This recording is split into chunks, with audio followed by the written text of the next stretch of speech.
欢迎来到新兴消息频道，请订阅频道，所以大家不要错过当天最热门的新闻。我们今天的时事通讯包括以下内容：白鹿因为生病而暴瘦，但是却查不出病因，太让人心疼了。提起白鹿，很多人先想到的是她演的那些角色，烈火军校里飒爽的谢湘，周生如故里让人心疼的崔时宜，宁安如梦里敢爱敢恨的江雪宁。可很少有人知道，这个总对着镜头笑的姑娘，曾在2025年夏天把自己熬到了86斤。后来在杀青视频里，她笑着说还好，现在差不多好了，没有哭，声音却哑得明显，脸颊也陷下去一块。看视频的人都愣了，平时那个活力满满的白鹿，怎么瘦成这样了？她只轻描淡写提了句生病了，原因没找到，在被问起那段日子，也只说无力、绝望，吃不下东西。12个字，听着轻，可藏在背后的苦，谁都能猜得到几分。其实白鹿从来都不是顺风顺水的演员。1994年秋天在常州出生的她，原名白梦妍，小时候就是个普通女孩，爱唱歌，喜欢站在队伍最前面，总有人夸她眼睛笑起来特别甜。那时候她根本没想过当演员，更没预料到后来自己会靠这双笑眼，让这么多人记住白鹿这个名字。她走进娱乐圈纯属偶然。2016年，她拍了《路虎留言》的 MV， 就这么误打误撞闯进了这个圈子。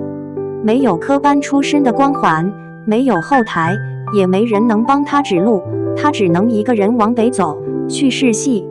住小旅馆的时候背稿子，在车厢里抓紧时间补妆，累归累，她却没想着放弃，只说我知道自己进步慢，但我不想停下来。现在大家看到她提名国际流媒体节最佳女主角，拿人气奖，觉得她终于熬出头了。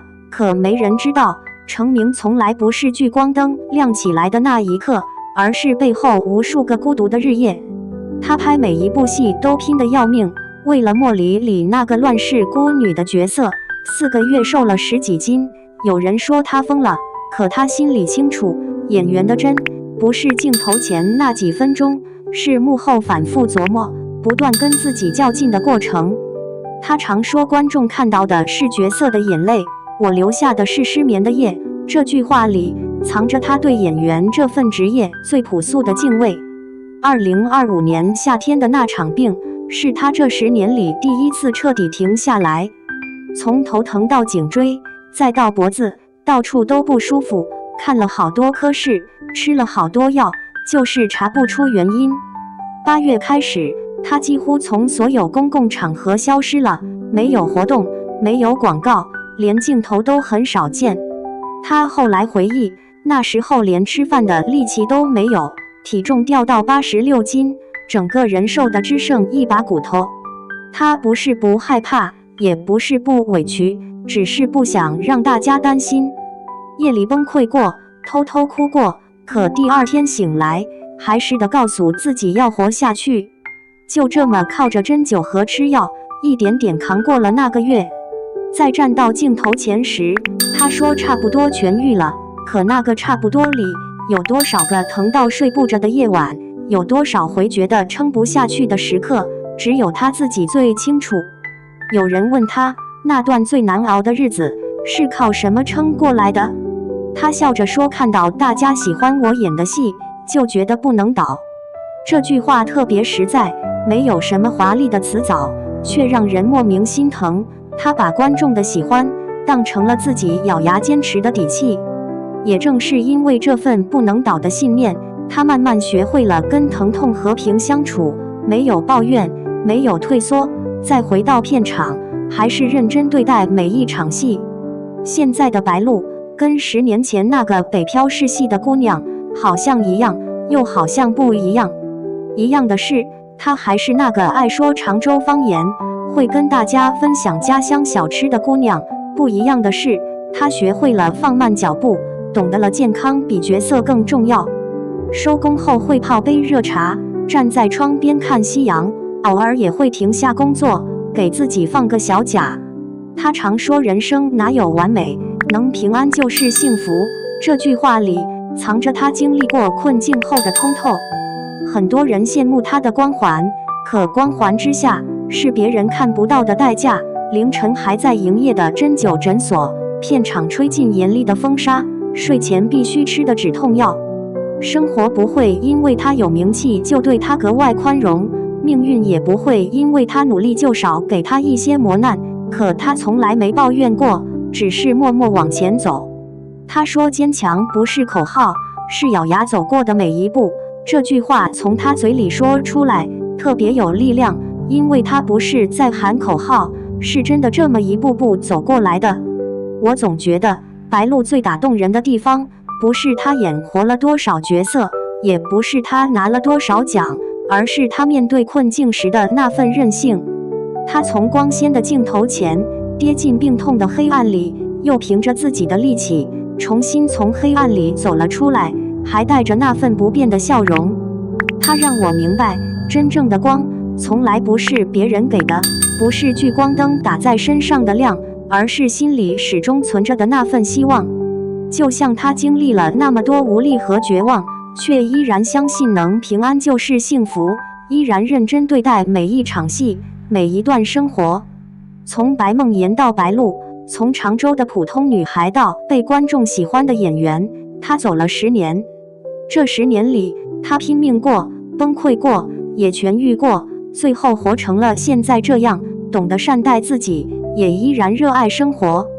未来的她或许还会遇到新的挑战，但我想，只要心里的那束光不熄灭，她就一定能活成自己想要的幸福模样。2. 钱赚的再多又咋样？31岁白鹿现在这样，真给想进娱乐圈的人敲响警钟了。31岁，按理说正是女演员最吃香的年纪，可白鹿呢，突然就不见了。不是去拍戏，不是走红毯，连微博都懒得发了，人影都没一个。直到莫离杀青那天，她才站出来说了实话。原来不是不想拼，是真拼不动了，脑袋疼得像要裂开，脖子也跟着遭罪，一顿饭吃不下几口，瘦到86斤，医生查不出啥毛病，最后靠中药和针灸一点点掉。这事一出，谁都愣了。白鹿那个出了名能扛能熬的姑娘，居然被生生逼停了。你翻翻她的履历就知道，这几年她根本没停下来过。从2019年开始，一口气拍了13部剧，别人1年1部都累得够呛，她1年2、3部还连轴转。一开始，公司拿她当潜力股养着，《凤求凰》里一人演2角色，亮眼。接着《烈火军校》办事蜜糖办事商玉楼春，一部接一部砸上来，是错是对都不怕，反正年轻，扛得住。然后就是爆的那几年，周生如故火得不行，警察荣誉让他进了家家户户的客厅。再后来长月烬明、宁安如梦，部部都有水花，搭档的全是罗云熙、张若昀这种级别的男演员。那时候他是真风光，但资本从来不做亏本买卖，你火了就得榨干你能榨的所有价值。于是到了2023年底，风向变了，白月泛星播了，不温不火。更扎心的是，男主换成了敖瑞鹏，以前都是顶流配他，现在轮到他帮新人抬咖了。后面几部更明显，临江仙搭曾舜晞，看着还行，可唐宫奇案之轻雾风云直接进组王星越一个刚靠墨雨云间冒头的小生，这不是捧新人是什么？公司觉得他该回报投资了，之前砸钱把你捧起来，现在你的带着新人跑，顺便再吸一波粉。问题是身体受得了吗？天天赶场子，拍完这部进下一部，综艺录2期，代言拍3条，还得保持身材，不敢多吃一口饭，情绪也得绷着。演哭戏不是流2滴泪就行，是真的要把自己往死里掏。一场戏下来，整个人空了。关键是吃了这么多苦，换来的是什么？一场查不出原因的痛，一场没人理解的崩溃。好在他没傻拼到底。2023年接了央视的北上，正剧出身，想转型。这步棋走得明白，不能再只当流量工具了。商务也没掉链子，到现在还有15个代言在手，包括 MK 这种奢侈品牌，还有3个护肤美妆大单，粉丝照样买单，说明市场还是认他。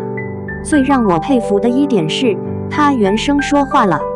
早年配音多，被人说嘴瓢，但从2022年5月开始，基本每部戏都用自己的声音，这不是小事，是真下了功夫练。这次生病，像是老天强行按了暂停键。他说调理的时候想了很多，以前总觉得必须一直往前冲，不然就被淘汰了。现在才知道，人不是机器，撑不住的时候就得歇。他在警察荣誉里讲过，穿上这身警服，就得对得起他。双引号。现在他穿着演员这身衣服，对得起每个角色。